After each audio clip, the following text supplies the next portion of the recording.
اور اب حالت یہ پہنچی ہے کہ ہر قانون پہ یہ ٹھپا لگاتے ہیں. اور ہونا تو اس وقت یہ چاہیے کہ جتنے بھی سرکاری ارکان ہیں وہ اپنا وقت ضائع کرنے کی بجائے ایک منشی مقرر کریں جو ٹھپا لے کر ایک مہر لے کر بیٹھا ہو اسمبلی میں اور جیسے حکومت کہے ویسے وہ جا کے ٹھپا لگا دے. چلیں ہمارے بھی شاید قوم کے تھوڑے سے پیسے بچ جائیں گے, ان کا وقت بچ جائے گا, کسی بہتر کام میں یہ اپنے آپ کو مصروف کر لیں گے. قانون سازی کے علاوہ دو دوسرے کام ہوتے ہیں پارلیمان کے جب ہم پارلیمان کی بات کرتے ہیں. دوسرا کام ہوتا ہے نمائندگی اپنے حلقوں کی, جنہوں نے ان کو بھیجا ہے, جنہوں نے ووٹ دیے ہیں, جنہوں نے ووٹ نہیں بھی دیے ہیں, جن طبقات کی وہ نمائندگی کرتے ہیں, ان کی آواز وہ اسمبلی میں اٹھائیں, مسلسل اٹھائیں, تمام طریقوں سے اٹھائیں. جو فگرز آپ نے بتائے ہیں اگر وہ موجود ہی نہیں ہوں گے تو پھر ریپرزنٹیشن کیسے کریں گے؟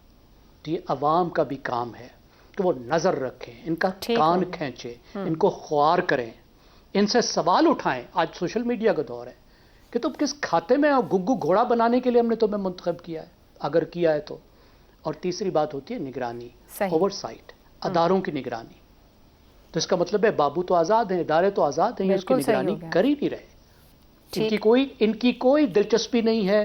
ان کی ٹوٹل دلچسپی اس تمام پروسیس میں یہ ہے کہ پروجیکٹ کے پیسے ملیں اور ہمارے اس سے خرچے نکلیں اور ہم آگے جھنڈا لگی گاڑی نیچے اور سہولتیں سب میسر ہوں, اسلام آباد کے دورے اور بیرونی دورے ہوں. عامر احمد خان صاحب, کیا یہی وہ رویے ہیں؟ ابھی آپ نے اوپر ایک پولیٹیکل ڈائریکشن کی بھی بات کی کہ وہ ہو تو پھر چیزیں درست ہو سکتی, جس کی وجہ سے پارلیمان کے لیے ربر سٹیمپ جیسے نامناسب القابات پھر استعمال ہوتے ہیں. یہی رویے ہیں پھر ان پارلیمنٹیرینز کے؟ عائشہ, ہمیں ریفلیکٹ کرتے ہیں نا یہ رویے. دیکھیں, میں ذاتی طور پہ تھوڑا سا مجھے اطمینان ہوا یہ رپورٹ دیکھ کے. میں اتنا حیران ہوتا عائشہ اگر مجھے یہ پتا چلتا کہ ہمارے 300 نمائندگان جو ہیں 100% ان کی حاضری رہی ہے تھرو آؤٹ, کسی نے کوئی سیشن مس نہیں کیا, اور اگر کیا بھی ہے تو باقاعدہ عرضی دی ہے اور اجازت لی ہے, وجہ بیان کی ہے کہ ہم نے کوئی کرنا ہے. تو مجھے لگتا ہے کہ یہ جو پارلیمنٹ ہم نے بنائی ہے یہ تو ہمارے معاشرے سے مابرا کوئی ایک اینٹی ہم نے تخلیق کر لی ہے. کیونکہ اگر ہمیں ریفلیکٹ کرنا ہے تو مجھے بتائیں کتنے لائرز ہیں پاکستان میں جو چاہتے ہیں کہ جلد از جلد مقدمات جو ہیں ان کے کسی نتیجے پر پہنچیں. کتنے ڈاکٹرز ہیں جو سرکاری ہسپتالوں کی نوکریوں کو ترجیح دیتے ہیں اپنی پرائیویٹ پریکٹس کے اوپر, یا کتنے ٹیچرز ہیں پاکستان کے اندر جو سرکاری اسکولوں میں پڑھانے کو ترجیح دیتے ہیں اپنی پرائیویٹ ٹیوشنز کے اوپر. تو یہ لوگ جو کر رہے ہیں نا آشا, یہ ہمیں ریفلیکٹ کرتے ہیں, سوسائٹی کو ایک حد تک ریفلیکٹ کرتے ہیں. یہ ہمارا ایک طرح کا نیشنل کیریکٹر بن چکا ہے. اس لیے مجھے اس چیز کے اوپر بالکل حیرانگی نہیں ہوئی. اور آخر میں صرف یہ کہنا چاہوں گا آشا کہ ہم نے جب بھی اپنے سیاستدانوں کی اور پارلیمنٹ کی بات کی ہے, اپنے پروگرام میں بات کی ہے, ہم نے زیادہ تر ان پر عدم اعتماد کا ہی اظہار کیا ہے. اب ہم تو باہر بیٹھے ہیں, ہم پارلیمنٹ میں نہیں ہیں, اور پھر بھی ہم ان کے اوپر اعتماد کا اظہار نہیں کر سکتے. تو یہ لوگ تو پارلیمنٹ کے اندر ہیں, ہم سے تو 10 گنا زیادہ جانتے ہیں نا عائشہ کہ وہاں پر کس طرح سے وقت کا ضیاع ہوتا ہے اور کس طرح سے. درست ہو گیا آپ کا. میں اسے آپٹیمسٹک وے آف تھاٹ کہوں, مگر عوام کا اعتماد انہی پر ہے اور اسی اعتماد کے ساتھ انہیں بھیجتے ہیں پارلیمان کے اندر کہ وہاں پر موجود ہوں گے اور ہمارے حقوق کا تحفظ کریں گے. مگر ان کے پاس وقت نہیں. ایک بریک لیتے ہیں, بریک کے بعد گفتگو آگے بڑھائیں گے.